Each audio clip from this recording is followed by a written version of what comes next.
আমি তো এইখানে দাঁড়িয়ে বলেছিলাম যে কালী টাকা তোলে, কালীকে দায়িত্ব দেওয়া হয়েছে তপসিয়ার যে তৃণমূল ভবন যেটা ভেঙে নতুন করে তৈরি হচ্ছে, সেখানে 200 কোটি টাকার নতুন বিল্ডিং হচ্ছে টিএমসি।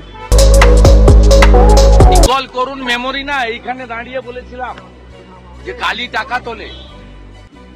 আমি তো এইখানে দাঁড়িয়ে বলেছিলাম যে কালী টাকা তোলে, কালীকে দায়িত্ব দেওয়া হয়েছে তপসিয়ার যে তৃণমূল ভবন যেটা ভেঙে নতুন করে তৈরি হচ্ছে, সেখানে 200 কোটি টাকার নতুন বিল্ডিং হচ্ছে TMC. Full fledged office, guest room, library room, হল, কনফারেন্স হল। সে যে যিনি করছেন ওখানে, তাকে কালীকে টাকা তুলে পেমেন্ট করতে হচ্ছে। এই অভিযোগ আমি অনেক আগে এখানে বলেছি। কালীর 7টা ফ্ল্যাট আছে, পার্থ চ্যাটার্জি অপার থেকে বেশি, হাওড়া থেকে, গড়িয়া থেকে, নিউ টাউন থেকে 7 ফ্ল্যাট আছে। এই তো আমি আপনাদের আগে বলেছি, আপনারা বাসি খবর বলছেন। অপোজিশন লিডার আগে বলে গেছে।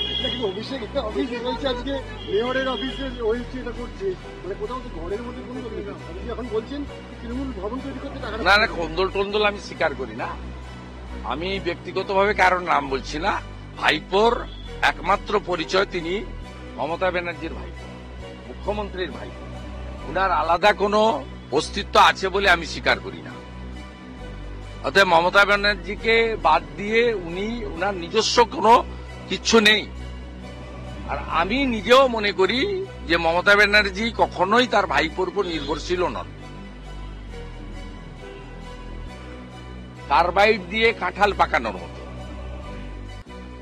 আমি অনেকবারই বলেছি, ক্ষমতায় আসার পরে প্যারাশুটে নামা অথবা লিফটে ওঠা নেতা কখনো ন্যাচারাল লিডার হতে পারে না। ন্যাচারাল লিডার তারাই যারা মাঠে ঘাটে সংগ্রাম করে স্রোতের বিরুদ্ধে লড়াই করতে করতে সংগ্রামটা করে, তারাই। যাদের ছাত্র রাজনীতির ব্যাকগ্রাউন্ড রয়েছে, যুব রাজনীতির ব্যাকগ্রাউন্ড রয়েছে, কৃষক আন্দোলনের ব্যাকগ্রাউন্ড রয়েছে, শ্রমিক আন্দোলনের ব্যাকগ্রাউন্ড রয়েছে, তারাই পলিটিক্যাল, তাদের আলাদা। স্বাভাবিকভাবে এটা আপনারা চেষ্টা করেন কখনো কখনো মিডিয়া, আমি এটা কখনো বিশ্বাস করি না যে মমতা বন্দ্যোপাধ্যায়কে বাদ দিয়ে তার দলের কারোর অস্তিত্ব আছে। আগে বলা হতো শুভেন্দু অধিকারীরও অস্তিত্বটা মমতা ব্যানার্জির আছে বলে তাই আছে। মমতা ব্যানার্জির ঘনিষ্ঠ প্রথম সারির নেতারা বলতেন, এই যে লোক দেখছেন না পিছনে দিদির ছবি আছে বলে, এই ছবিটা যেদিন সরিয়ে নেওয়া হবে চেয়ার পড়ে থাকবে, লোক থাকবে না।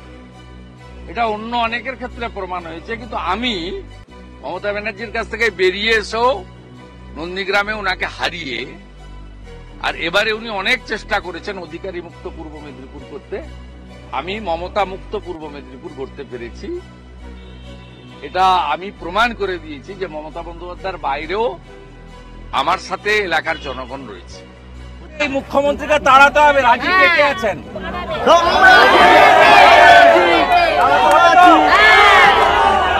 তাড়াতে হবে সরকার।